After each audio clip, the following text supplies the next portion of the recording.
Good morning, children. So, in the before class, I explained about the different types of asexual reproduction which we have seen in the plants. That is vegetative propagation, artificial propagation. In the artificial propagation, we have studied about the cutting, layering and grafting, and another one is the tissue culture. So, this all will come under the artificial propagation. So artificial propagation, and these all the artificial propagations you will get in the sexual reproduction where you cannot find any sexual organs. Now come to your next part of your lesson, that is reproductive system. Sexual reproduction. In the sexual reproduction we are going to learn about the male reproductive system. So when you come to the sexual reproduction, what is meant by sexual reproduction? Sexual reproduction means reproducing a new organism by using the gamete cells. In the male we can find male gametes, and in the female we can find the female gamete cell.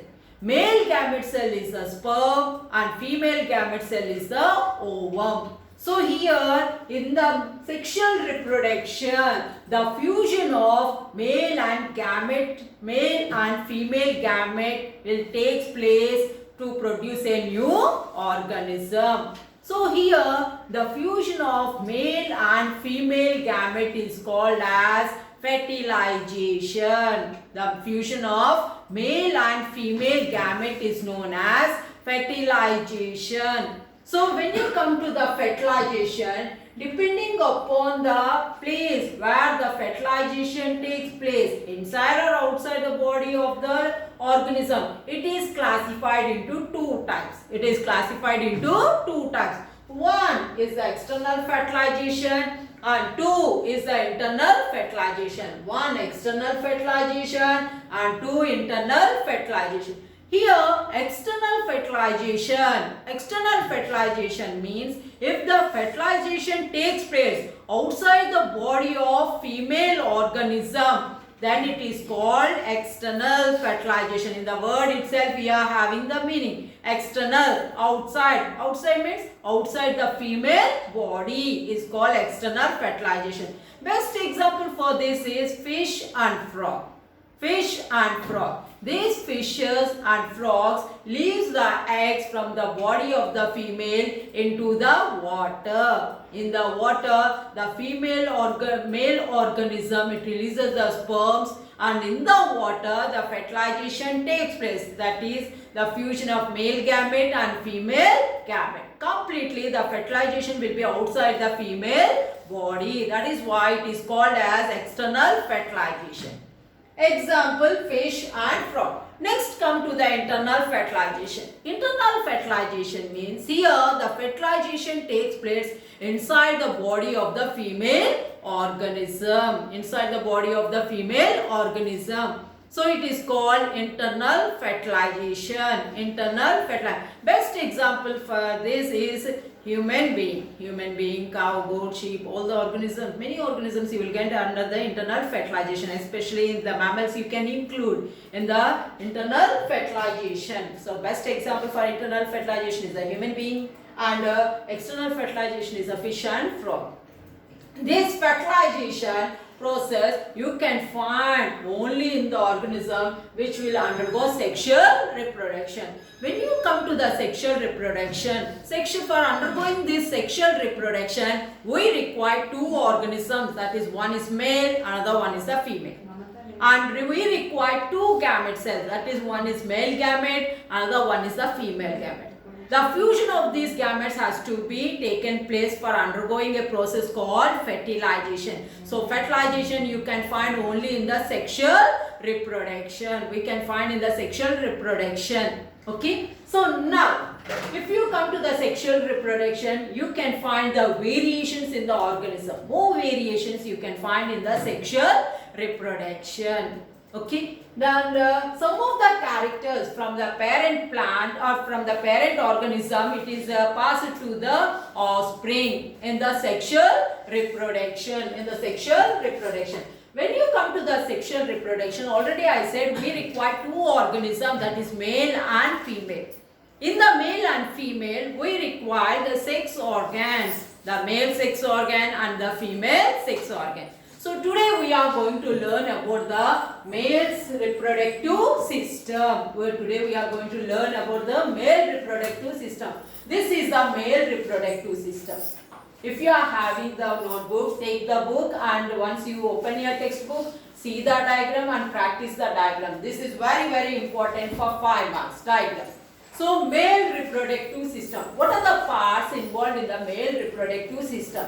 Here you can find 2 testes. These parts are called as testes. These 2 testes are present on either side of your this urethra region. So either side of the urethra region. These testes are outside the abdominal region and they are embedded in a small sac-like structure called scrotum. It is called as the scrotum. In the scrotum, you can find the testes. If you take the TS of these testes and if you observe, we can find several parts in the testes. In the testes, we can find the several lobes. In these lobes, you can find a long tube-like structures called seminiferous tubules. Each seminiferous tubules will measure nearly 80 centimeters long. These seminiferous tubules will release the spermatozoa. Spermatozoa, group of sperms. All these sperms are collected by a structure called vas efferentia. This vas efferentia is present inside the testis. From the vas efferentia, all the sperms will move and get stored in a structure called epididymis. This epididymis is helpful in storing the sperms temporarily. Temporarily, they will store in this structure, that is epididymis. So this is the epididymis structure. This is the testis. These are the lobules. Inside the lobules, you can find the seminiferous tubule. These seminiferous tubules will release the sperms that is collected by the vas efferentia. From the vas efferentia, it is stored in the epididymis region. This is the epididymis region. From the epididymis region, so these sperms will be given out through the vas efferentia. From the vas differentia. From the vas differentia, the sperms will be out from the urethra region. This is the urethra region. So these sperms has to move means they require one medium. That medium is provided by 3 glands. One is the copper gland, another one prostate gland, third one seminal vesicles. When you come to this, you can find 2 seminal vesicles, 2 copper glands and 1 prostate gland. Copper glands are present at the back of the prostate gland. So 1 prostate gland, 2 seminal vesicles and 2 copper glands. These 3 glands will secrete a medium which is called as semen. In the semen only, this semen only will give the efficiency to the sperm to swim easily in the fluid, to move from one place to another place, and at the same time the semen only will keep the sperm to be alive. So here medium for the sperm is nothing but the semen. So these testes are helpful in releasing the male hormones. One of the male hormone is testosterone. This testosterone is helpful in releasing the male reproductive structures, and another one is it gives a secondary sexual character. Secondary sexual characters you can find after attaining the age of 13 or 14 years. That secondary sexual character, best example is the formation of the mustache and beard. So these secondary sexual characters you can find only by the release of a hormone that is known as testosterone. This hormone is released by the testes. Okay, so you can find the secondary sexual characters from the age of 13 or 14 years, and the secretion of the semen also will start from the age of 13 or 14 years. When you take the semen and if you extract one sperm and if you observe under the microscope, this is the structure of the sperm. This is the structure of sperm. So sperms are minute microscopic and motile. They can move easily in the semen. When you come to the sperm, here you can find mainly three parts in the sperm. One is head, next one is the middle piece, and last one is the tail. Head, middle piece, and next one is the tail. Here you can find on the head region a small helmet-like structure which is known as acrosome. On the head region you can find a small helmet-like structure which is known as acrosome. Acrosome is helpful in fertilization. Here acrosome function is very important for 2 marks. What is the function of acrosome? Acrosome is helpful in fertilization. In the head region you can find the nucleus, and when you come to the middle piece, here you can find the mitochondria. What is the use of mitochondria? Mitochondria are helpful in releasing the energy. For whom they will give the energy? They will release the energy for the sperm in movement. For moving, it requires energy. That energy will be supplied by the mitochondria, and these mitochondria are present in the middle piece. At the last, you can find a long tail-like structure which is helpful in swimming. So this is a male gamete which you can find in almost in all the male organisms. So in the semen we can find some millions of sperms which are helpful in producing a new organism, So this is about your male reproductive system.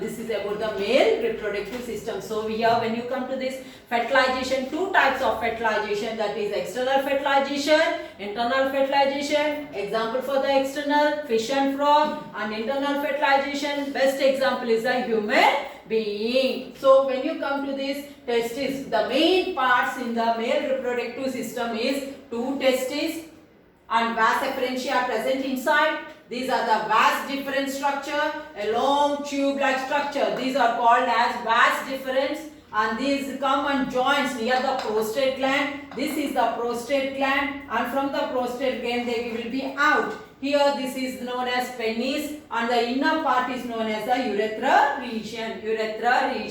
And these are the uniferous tubules. This one is the uniferous tubules.